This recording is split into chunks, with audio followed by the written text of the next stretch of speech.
Until just the last few months, nobody knew much about Zohran Mamdani. He most likely will be New York's next mayor. The writing's on the wall. Mamdani will secure the victory. GOP strategist Vanessa Simon understands New York's political terrain.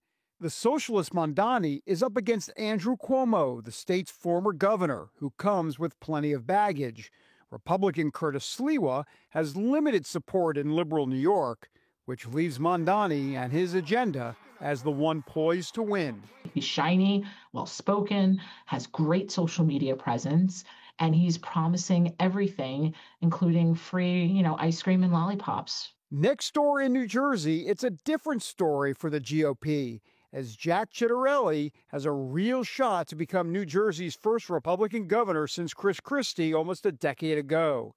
It won't be easy, as Democrats significantly outnumber Republicans among registered voters. Still, Democrat Mikey Sherrill hasn't been able to pull away in polls. Further south in Virginia, Democrat Abigail Spanberger has a pretty comfortable lead over Winsome Earl Sears in the race for governor. One of the main strategies for Spanberger's team is to tie Sears to President Trump, thinking that will be the winning ticket.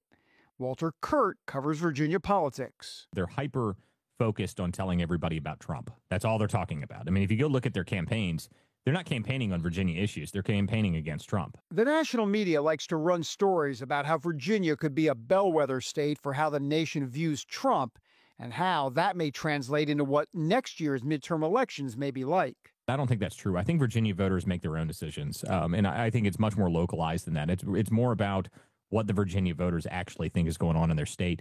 The other state to watch next week is California, where Proposition 50 would essentially allow the blue state's legislature to implement redistricting.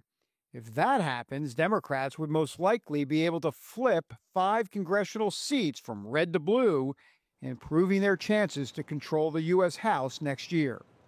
David Brody, CBN News, Washington.